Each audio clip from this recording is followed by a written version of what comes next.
reunimos para presenciar la defensa del proyecto final realizado por Jesús Figueroa, estudiante de Ingeniería Electromecánica. El proyecto es un proyecto de línea de media tensión para nuevo suministro industrial que realizó en el marco de su actividad laboral en la cooperativa eléctrica de Olavarría, bajo la dirección de Cristian Ruschetti y Claudio Nácoli. El proyecto final de carrera, lo que elegí fue el diseño, análisis y dirección de una línea de área de 33 kV para alimentar un suministro nuevo en el Cerro Sotuyo, que bueno, para la cantera Cerro Redondo. Para poner un poco en contexto, para la empresa de la cual trabajo, con la cual realicé este trabajo, que todos la conocemos, que la 8, era una distribuidora de capital extranjero, bueno, una historia bastante larga, por no en el caso. Y bueno, el boom de la cooperativa fue en 1933, cuando se instalan los generadores, uno de 300 HP y dos de 600 HP, y bueno, acá una foto antigua de una de las calles de La Barría, de céntrica, y a la actualidad una foto un poco más actual, que bueno, esta es una asociación que yo participé, fue una de las primeras cosas que participé en un desafío, que es una asociación de 15 megas que refuerza la alimentación de los anillos en 13,2 kV que tenemos para suministrar en la planta urbana. Y esta, bueno, es la plaza central, que fue también un proyecto en el cual participé, también desde inicio a fin, que fue la iluminación LED. Hicimos todo nuevo, fines de 2018, principios de 2019.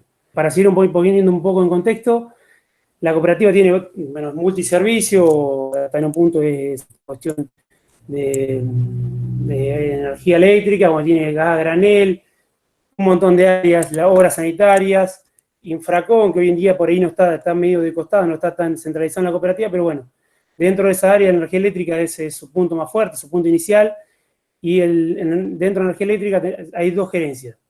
Una que está a cargo de Claudio Nápoli, quien fue mi cotutor, y otra que está a cargo de Jorge Bornetti, que es la gerencia de calidad de servicio. Bueno, han ido migrando un poco los nombres, pero bueno, solamente para contextualizar. Yo al momento de realizar el proyecto que estoy presentando, dependía de la jefatura de proyectos y obras. Si bien mi inicio lo tuve para una pasantía en la sugerencia de técnica de distribución, que se llama ahora, en realidad tuvo varios nombres, sugerencia de mantenimiento. Después pasé a la jefatura de proyecto y obra con una doble dependencia, porque yo en realidad hacía desde el proyecto, o sea, presupuesto, proyecto, hasta la dirección de la obra, y conforme a obra y medición de puesta a tierra. ¿Sí? La obra arrancaba, si bien tenía supervisión, arrancaba y moría en mí, en cierto punto, que dependía también, la parte de dirección dependía de la sugerencia técnica de distribución. Bueno, hoy en día, esta es mi ubicación, en realidad yo dependo hoy en día netamente de Lucio, que es la sugerencia técnica de distribución, y tenemos a cargo, bueno, gran parte de los sectores que bueno, red, subestaciones, alumbrado público y vehículo pesado. Bueno, para contextualizar lo que sería nuestra área de concesión de servicio de energía eléctrica, estamos hablando, bueno, hay algunos números ahí por ahí que marcan la superficie que abarcamos, cantidad de luminarias instaladas, que de esas hoy en día un 10-12% es LED, ¿sí? Tecnología LED, línea de baja tensión, que es el mantenimiento está a cargo de nosotros, en todos los sectores, digamos, ahí sería todo lo que es urbano y lo que es rural, o sea, un lugar rural, una localidad de Espiga, por ejemplo, la parte de red de baja tensión está a cargo nuestro, si bien la energía llega a través de 13,2 kV y depende de otra gerencia, pero bueno, lo que es baja tensión está a cargo nuestro, en 33 kV, que es en la tensión, el nivel de tensión que se hizo este proyecto, tenemos 310 kilómetros de línea, 38 kilómetros de línea urbana en 13,2, que esos son los dos anillos que yo mencionaba que alimenta la subestación que vimos en la segunda diapositiva. Y bueno, líneas rurales, que eso ya no depende de nosotros, está a cargo de la otra gerencia, tenemos 1.300 kilómetros. Eso entre 13,2 y 62 en MRT. Bueno, cable subterráneo también, no tenemos grandes tensiones de cable subterráneo, solamente una que es la que alimenta la subestación que veíamos, pero no tenemos grandes tensión en línea de subterránea, más que para bajadas o a meter de alguna subestación en edificio o algo así. Bueno, subestaciones de transformadora de distribución, tenemos 971 entre rurales, industriales y urbanas, y subtransmisión tenemos 16. Esa subtransmisión, a ver, le llamamos así a 33, 13,2 kV, que es, por ejemplo, tenemos de mega, pasando por 25 hasta 100, ¿sí? Que son las que alimentan por ahí la parte rural. Y bueno, y ahí la potencia instalada son todos datos del CEI de este año. Estos son datos que generalmente nos pide ADERA.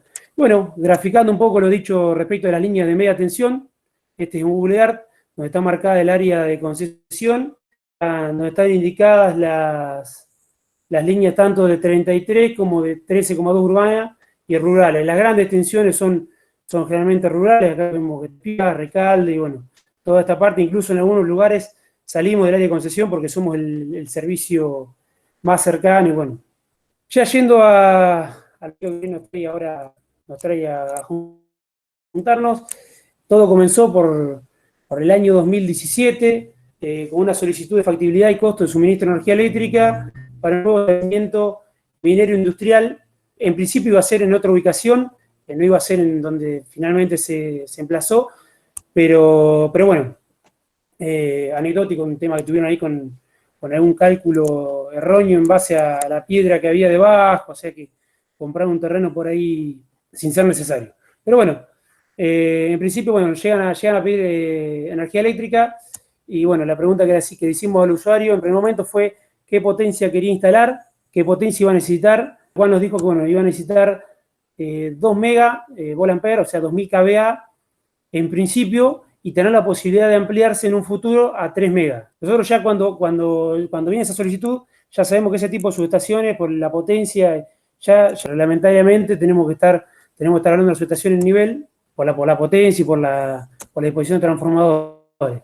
Preguntamos también fue la ubicación de su no catastral, sino centro de carga, eso va a estar en una diapositiva más adelante, por ahí les voy a explicar un poquito más, y el encuadre tarifario. El encuadre tarifario en realidad, por ahí, lo preguntamos siempre para que el usuario vaya decidiendo, en realidad T3BT o T3MT era una cuestión de respecto al mantenimiento de la subestación, ¿sí? Para nosotros. Después hay una cuestión tarifaria, de costos, de la energía. Al principio era para ver quién iba a hacer mantenimiento futuro de la subestación. Si se iban a hacer cargo ellos o directamente iba a estar para cargo y, bueno, un costo adicional eso en la energía eléctrica, pero bueno. Se decidieron finalmente por T3BT, o sea que esos 2000 kVA en baja tensión. La pregunta que nos hacemos internamente nosotros cuando llega esta solicitud es la disponibilidad de potencia y caída de tensión a sumar esa potencia. Justo en este lugar particular, disponibilidad de potencia nos preguntamos siempre, caída de tensión, pues justo veníamos trabajando sobre este sector que teníamos venían pidiendo ampliación de potencia toda, y la verdad que justo iba a ser el final de la línea, o la córnea, como le llamamos nosotros, iba a ser esta cantera de esta potencia, ¿sí? Entonces, bueno, eso fue la pregunta, que eso lo manejamos todo con calidad de servicio, ellos tienen datos al día. Bueno, ¿y dónde tenemos el último piquete o el último punto donde nos podemos interconectar de la línea de 33 kV? Esas son las preguntas que nos hacemos. Remarco nuevamente esto por lo que les comentaba. Bueno, entonces el objeto del proyecto es la elaboración de la línea de 33 kV para alimentar esa subestación de 2000 kVA o 2 MB, como les había dicho anteriormente. La ubicación, para que se den una idea, acá está la estación transformadora detrás de la ruta 51 y Cerro Redondo es en esta flechita donde está indicado acá, y acá le voy a pasar a comentar, catastralmente nosotros el punto de suministro lo tendríamos que haber dado en este punto, que es el acceso al predio de ellos, pero bueno, ellos cuando vinieron con el planteo y en base a lo que vimos en el lugar, consiguieron los permisos para ir, bueno, ahí por ahí se ve un poquito desfasado, no sé por qué, pero en realidad el acceso se dio por un predio interno que consiguieron, un predio privado, consiguieron autorización ellos, así que bueno, un poquito para poner en contexto. Comenzamos con un presupuesto estimativo para ver si le era factible a ellos en cuanto a costos. El presupuesto estimativo lo realizamos en base a la longitud de la línea.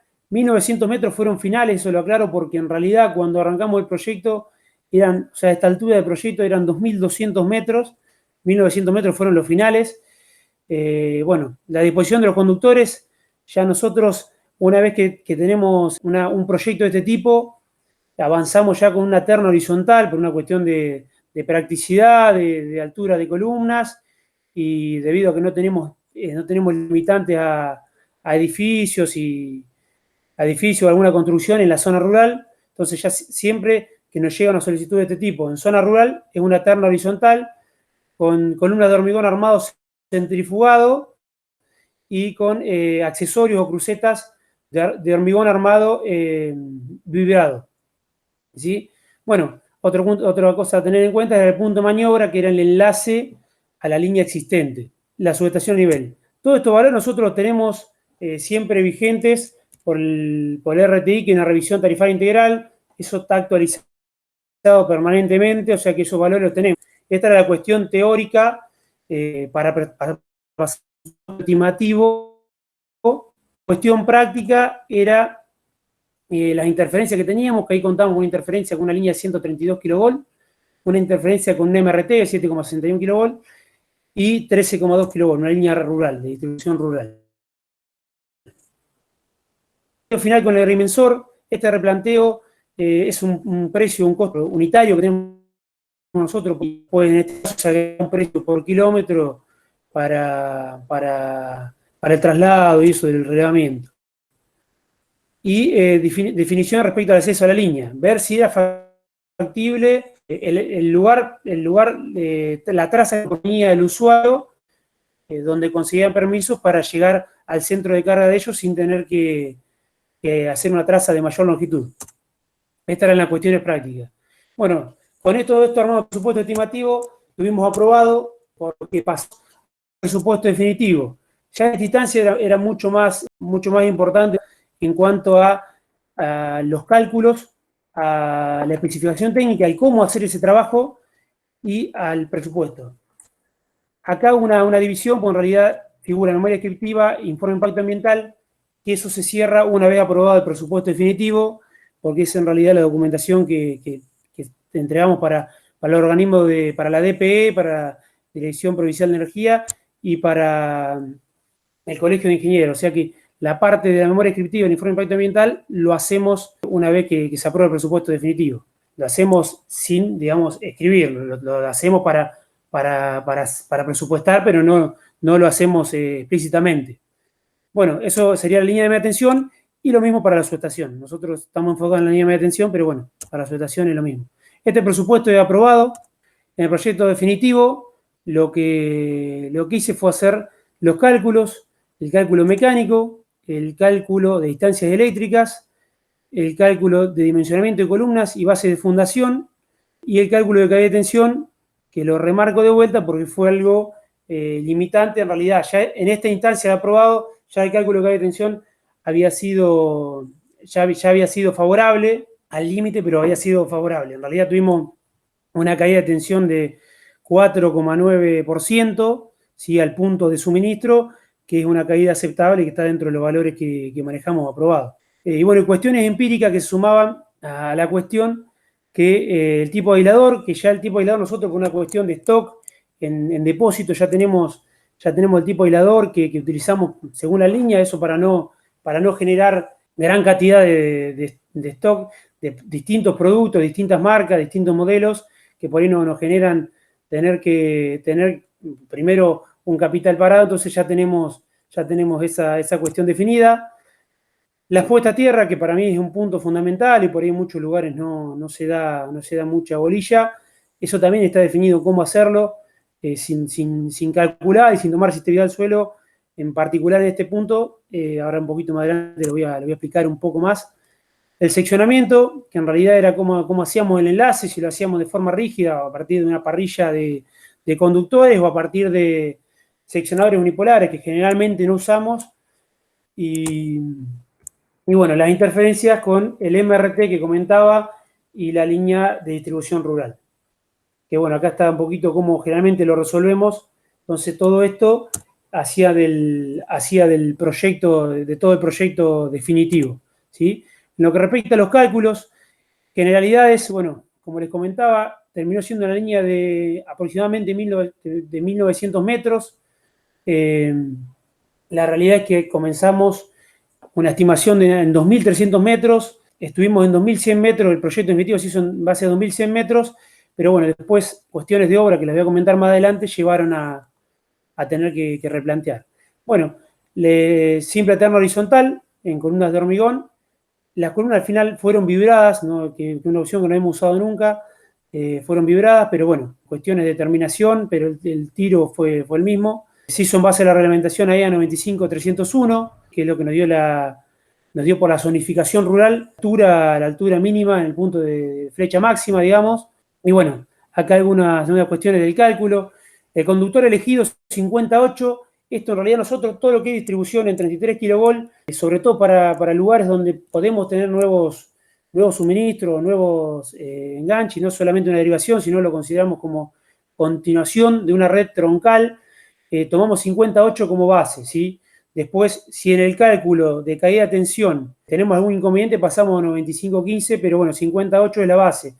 35-6 lo usamos únicamente para alguna derivación o para renovación de línea existente, que por ahí no nos da el dimensionamiento de la columna y para no hacer un recambio de columna, pero generalmente 58 es nuestra base. El vano de cálculo igual, ¿sí? El vano de cálculo 100 metros, sabemos que encuadrándolo ahí también, 100 metros no se pueden superar ningún punto de la traza, por más que el replanteo no permita realizar un vano menor a esto, no lo podemos superar, o sea, hay que buscar otra cuestión si llega a presentarse algún inconveniente en obra. Y bueno, la flecha máxima calculada fue de 1,40 m, que es la flecha máxima con viento, ¿sí? Sin viento fue 1,04 m. Bueno, acá hay unas cuestiones técnicas del conductor. Faltó por ahí poner acá que el conductor tiene la posibilidad de transmitir 170 amperes. Con respecto a las columnas, teníamos el piquete 1, en realidad al principio eran 24 piquetes, ¿sí? Con el replanteo que comentaba pasamos a 22 piquetes de la misma altura de 10 metros, que fue parte del cálculo en base a lo calculado, a las flechas calculadas y a la altura que nos permitía la norma, la reglamentación. Y bueno, un poco los piquetes del 1 al 22 fueron este tipo. Acá vemos una retención angular, tuvimos un quiebre de 20 grados, que bueno, llevó a poner un rompetramo, como llamamos nosotros, que es una falsa retención, o sea, nos sirve para hacer una desviación en la línea.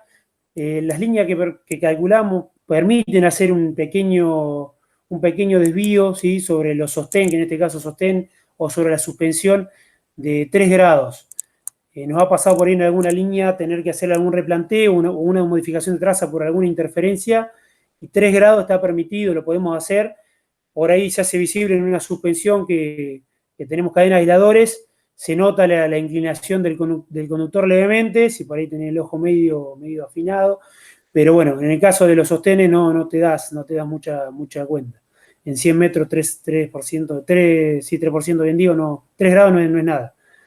Así que bueno, las fundaciones con empotramiento de 1,20 cada una, para columnas simples, como la fundación 2 y la 3, fueron de 1 metro por 1 metro por 1,50 con empotramiento 1,20.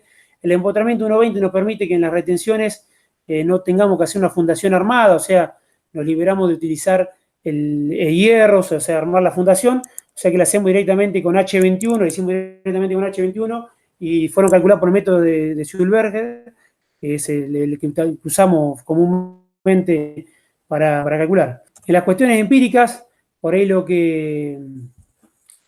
para ampliar un poquito lo que había dicho, utilizamos aisladores orgánicos. Para retención utilizamos el RLS8, E8S digo, el PR25 o 35S, que es un perno rígido para sostén de 4 aletas.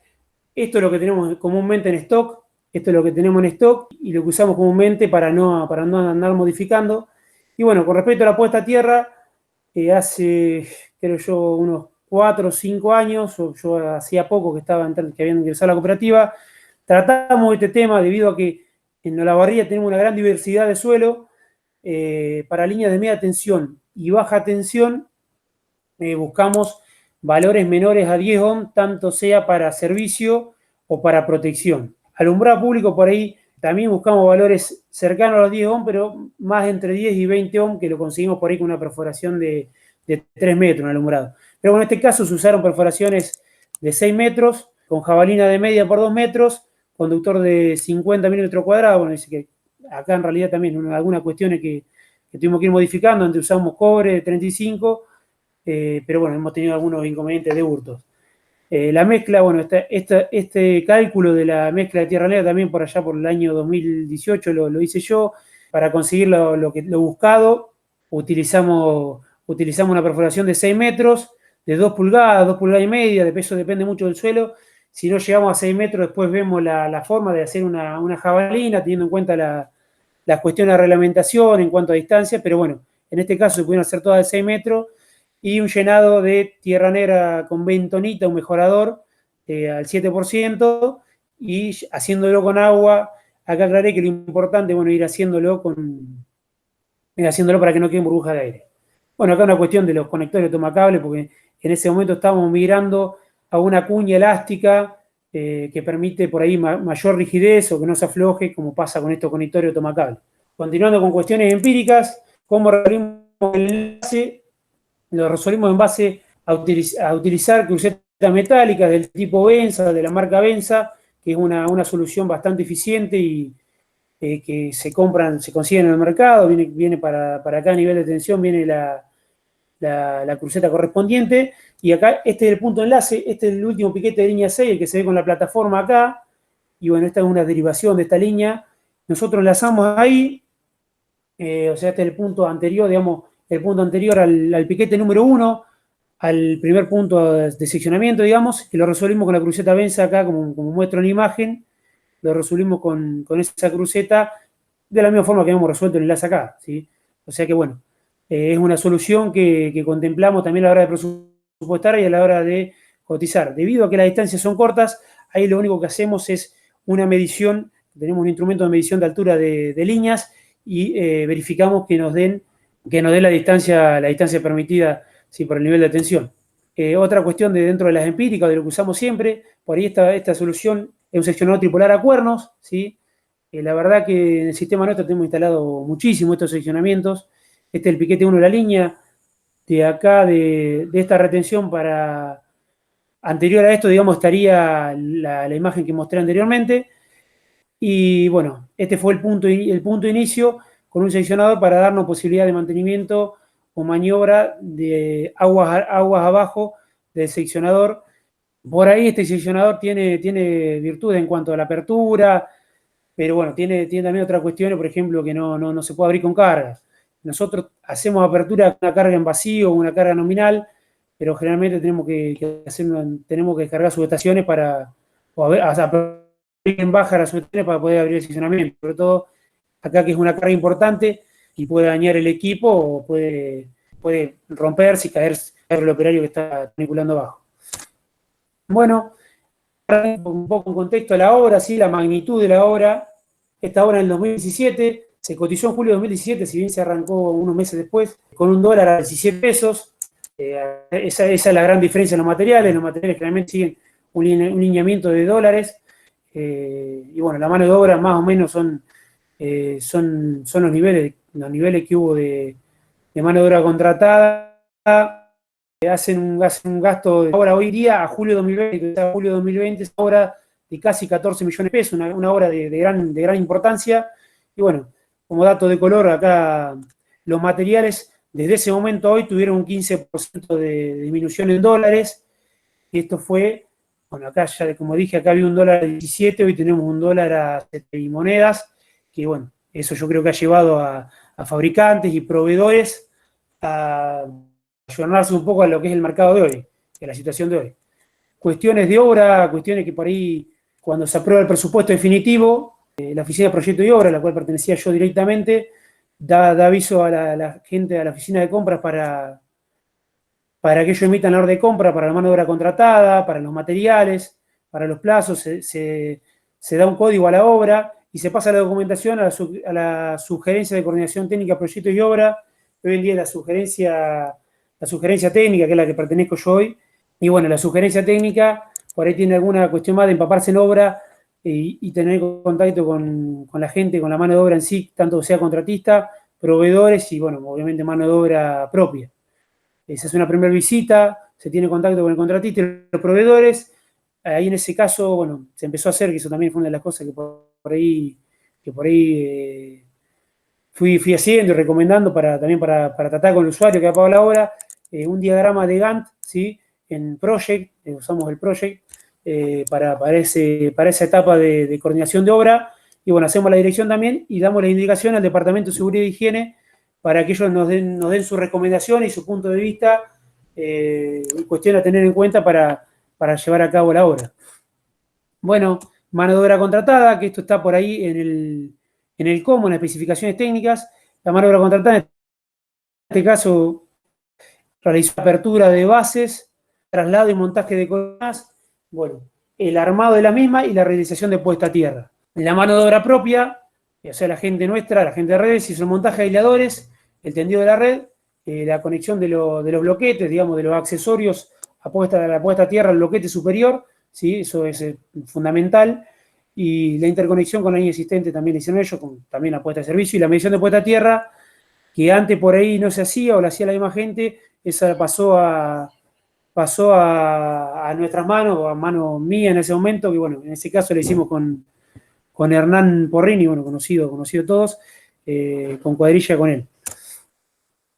Bueno, cuestiones que nos pasaron en obra, que la verdad que llevaron a demorar la obra. Interferencia con un molino, ¿sí? Esta interferencia con un molino nos llevó a tener que tener la obra finalizada y sin poder dar suministro por aproximadamente unos 15 días. Por la cercanía, esa fue toda una decisión. Si bien el usuario, cuando vino a plantearnos la traza, la posible traza, esto es en la vía pública, se comprometió a hablar con el campo y hacerse cargo de los costos de traslado del molino.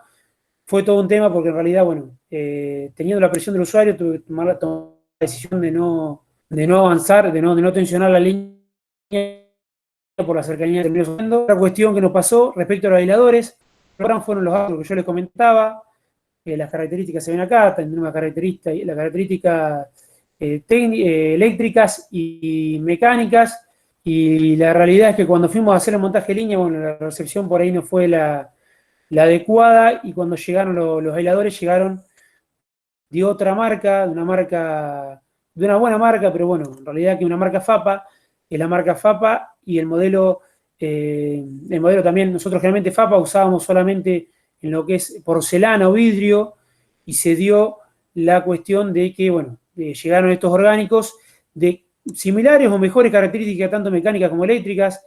En realidad, el único tema que tenían era que vinieron con los pernos de sujeción los pernos de sujeción, que bueno, esto en realidad en el Avator, de sujeción a la cruceta, eran cortos.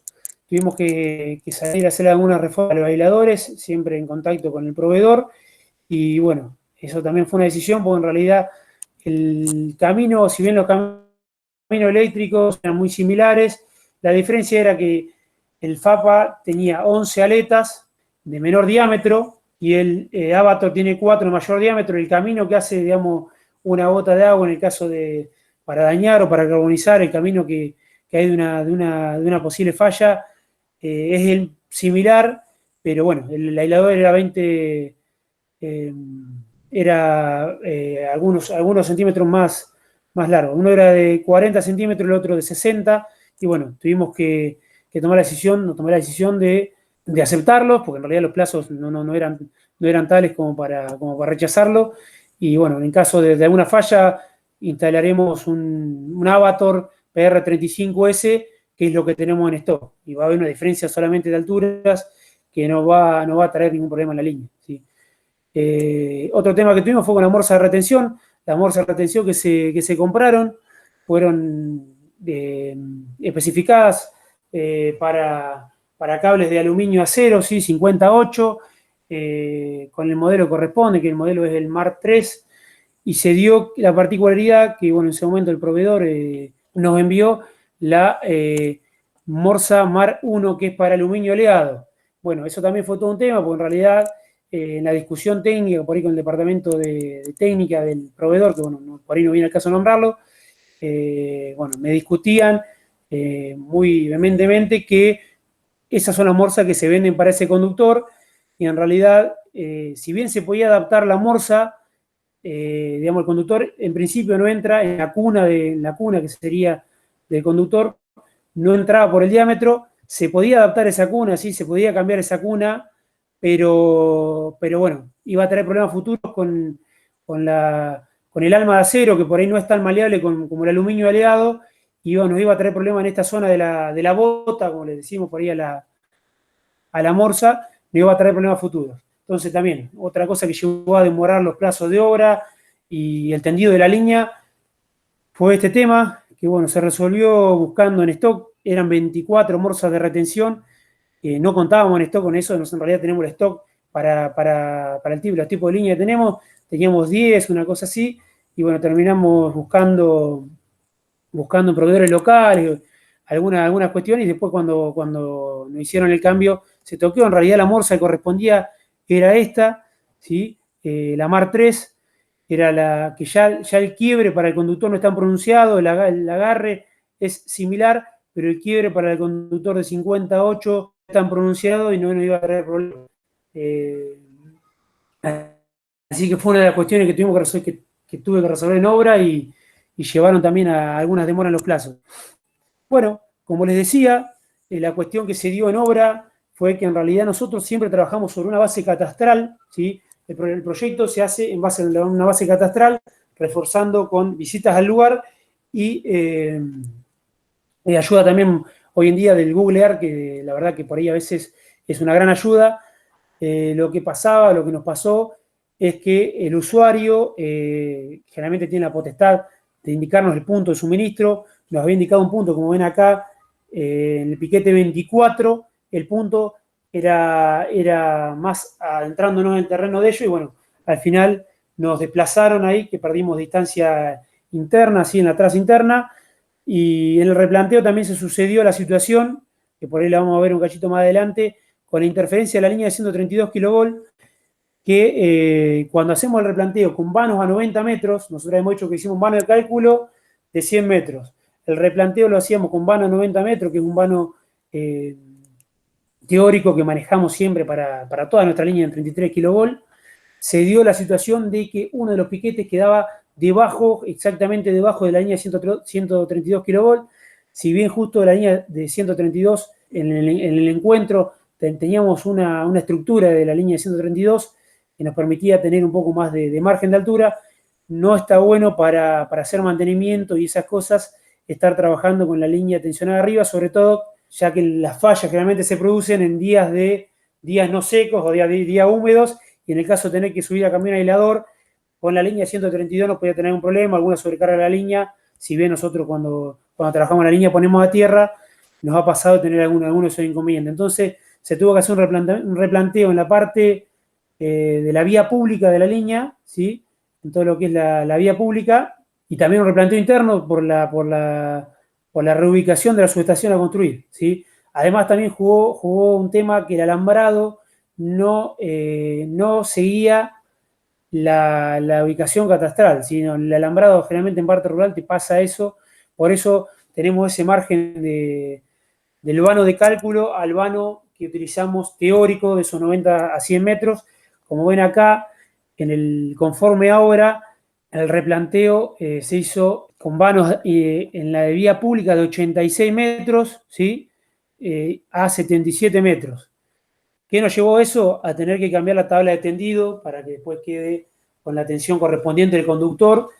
Así que bueno, este es un poco lo que nos pasó en obra. Dentro del predio, como verán, no sé si se alcanza a ver, pero bueno, quedaron vanos de 97 metros, es decir, estamos por encima del vano teórico de 90 metros, ¿sí? Pero por debajo de los 100 metros calculados. En el lugar más desfavorable fueron 97 metros 72, que es el vano de cruce de calle. Ahí se nos dio también una cuestión que la línea de 13,2 kV de distribución rural, que cruzaba en el piquete 13, entre el piquete 13 y 14, no seguía la línea catastral.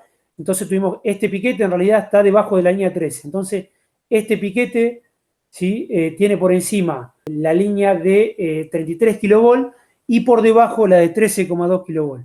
Esas también fueron cuestiones que tuvimos que resolver en obra, y llevaron a a pequeñas cuestiones de reforma, como así también en el piquete 1, el que veíamos hoy, en realidad estaba proyectado enlazarnos directamente de la derivación, pero bueno, una vez en obra vimos conveniente directamente enlazarnos del último piquete de la línea troncal y no de la derivación, ¿sí? Bueno, acá marca un poquito la diferencia entre el conforme de obra y el inicial teórico, ¿sí? Unos 200 metros tuvimos de diferencia por las cuestiones que mencioné. Bueno, para contextualizar, ¿sí? Cómo quedó la línea, la traza de la ley, una vez insertada el suministro Cerro Redondo. Esta es la captura de Google Earth de lo que es la línea 6. Como vemos, tiene inicio en la ruta 51, en la estación de traba de la ruta 51, y tenemos, bueno, este pequeño anillo, esta doble alimentación, pero bueno, como les comentaba, el tema de caer por Sierra Valla, por detrás de Sierra Valla, la parte de Villarrieta, Colonia San Miguel, alimentamos Piatti, ¿sí? Y alimentamos toda la zona de cantera, Puma, Martinezchi, acá en Martinezchi, para que conoce, llevó a ese tema con la caída de tensión, ¿sí? La extensión de línea 6, esto fue lo que les comentaba. Para demostrar las interferencias que tuvimos, esta es la derivación en MRT o 7,61 kV, que decía que tuvimos que sobre la marcha tuvimos que también hacer un replanteo, porque en realidad cuando estamos con el vano de 90 metros, esa MRT caía en el centro del vano, ¿sí? Las distancias nos daban, pero cuando hicimos el replanteo, que modificamos los vanos, tanto fuera, dentro del predio, se dio la situación que la MRT queda en cercanías del piquete de la línea nueva. Entonces eso lo resolvimos, un aislador tipo line post, sujetándolo con la atadura correspondiente, una atadura tipo B, para tener asegurada y tener un punto rígido del MRT sobre la línea existente, ¿sí? Y que no nos pueda jugar en contra algún problema con el viento y sobre la línea nueva. La línea verde, bueno, como decía, era la línea 6, y la línea azul, acá esta línea, acá es el punto que digo yo, que tenemos un piquete que pertenece a la línea nueva que se hizo de Cerro Redondo, pero a su vez sostuvimos la línea de distribución rural de 13,2 kV que tenemos en el lugar. Bueno, otra captura de Google muestra la línea 132, que tiene traza ruta de la estación de Trasba, ruta 51 Tandil, ¿sí? Que también fue uno de los inconvenientes, y por ahí adelante voy a mostrar alguna imagen al respecto. Y bueno, fue una de las cuestiones que también en el replanteo nos llevó a modificar el vano para poder tener el punto del centro del vano en concordancia con la línea de 132. Acá esta es muy esquemática la imagen, pero para que vean, bueno, Cerro Redondo está ubicado acá, es la subestación número 693, todas las subestaciones que teníamos cargando la línea y que llevó a hacer un cálculo fino de la caída de tensión, ¿sí?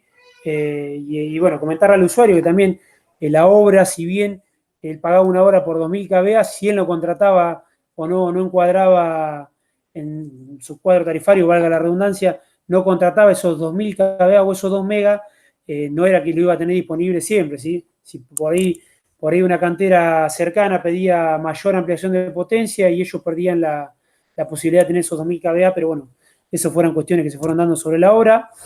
Y bueno, acá el punto final de la línea llegaba al piquete anterior de la línea, está situado por acá.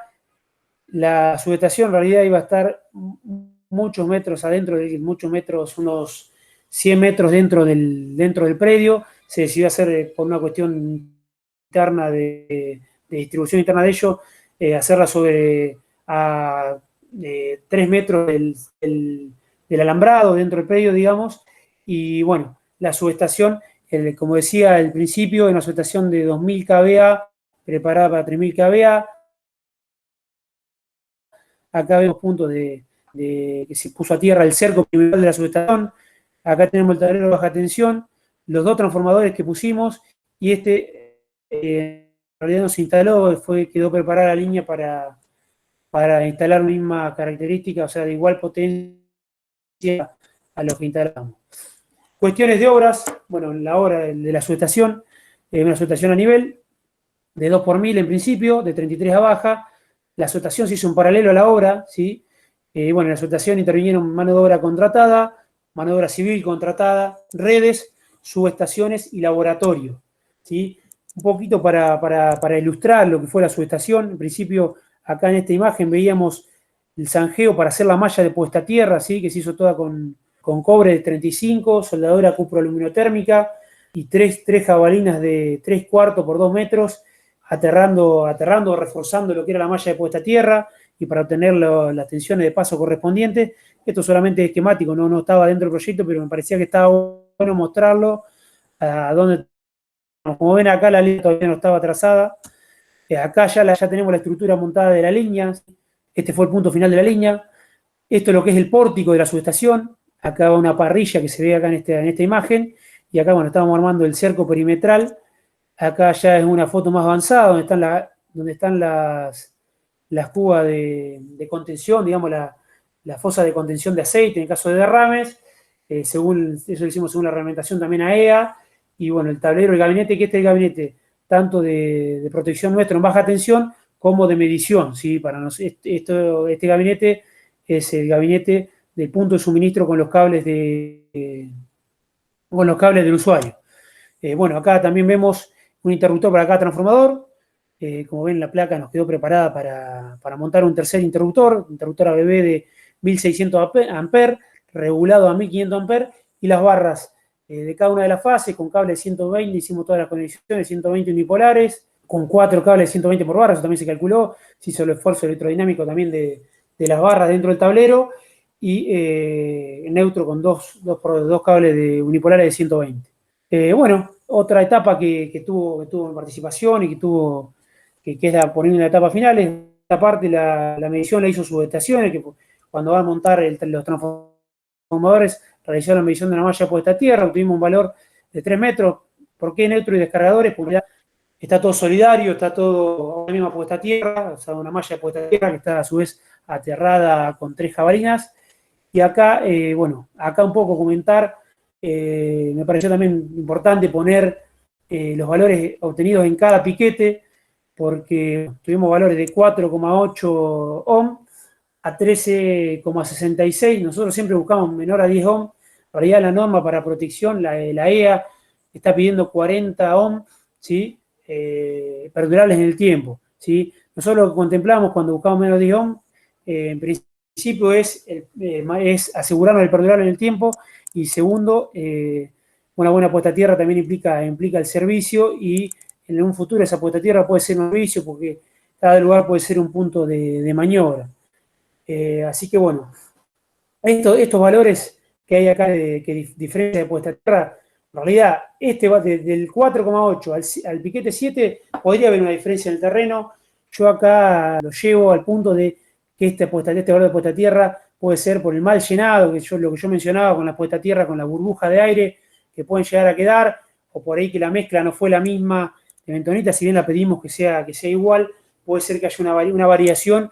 Si bien la mano de obra fue la misma, puede ser que haya quedado alguna burbuja de aire o alguna cuestión que empeore, ya que en un vano de 77 metros generalmente el terreno no cambia, pero bueno, puede haber también alguna cuestión del terreno. Pero bueno, como verán, hasta el vano 13 estamos fuera en vía pública, y después lo otro dentro de un campo que, bueno, tuvimos que pedir los permisos correspondientes, si bien ya los tenía el usuario. Acá algún detalle más de la obra, ¿sí? Estas son 2 extractos de las bases de datos que tenemos, tanto de obras. En realidad faltan varios campos acá, pero bueno, la obra, los códigos de obra que decía que dimos en proyecto, los números de presupuestos y cuestiones de nombre que le damos a la obra, la ubicación, y acá lo que decía de los plazos, y acá se ve el desfasaje. Nosotros nos habíamos comprometido a terminarlo para esta fecha, y se dio que terminamos para esta fecha, por las cuestiones, a decisiones que tuvimos que tomar en obra respecto a aisladores, morsa de retención y al tema del molino. Esto también me pareció un dato de color, en realidad, el estado general de la subestación hoy en día, porque en realidad para ver un poco lo que estoy haciendo hoy en día, digamos que estoy más en la parte de mantenimiento, tenemos una base de datos con una historia clínica de cada transformador, de cada subestación. En realidad esto viene de antes, pero bueno, es una de las cosas que hoy estoy más inmerso, y las cuestiones de obra, por ahí los cálculos los llevo cuando tengo que hacer alguna reforma de alguna obra o algo, ahí es donde realmente calculo, pero bueno, sobre la marcha. Lo que es el estado general de la subestación hoy en día, bueno, se hizo en base al código de obra 4001, los transformadores, el número interno de transformadores que instalamos en el lugar, y bueno, alguna cuestión que no pasó alguna vez, que el usuario aquejaba por ahí niveles de tensión altos. Entonces bueno, acá hicimos una conmutación de los transformadores para satisfacer lo que nos estaba pidiendo el usuario. Obviamente siempre con una revisión previa. He llegado al final, por ahí dos cuestiones o dos frases que me acompañan desde que estoy en mantenimiento, desde que por ahí me empapé en el mantenimiento, que es el mantenimiento no es costo sino inversión, y bueno, que la planificación comienza desde el momento inicial en que se diseña el proyecto. Esta sobre todo por cuestiones de acceso. Bueno, muchas gracias.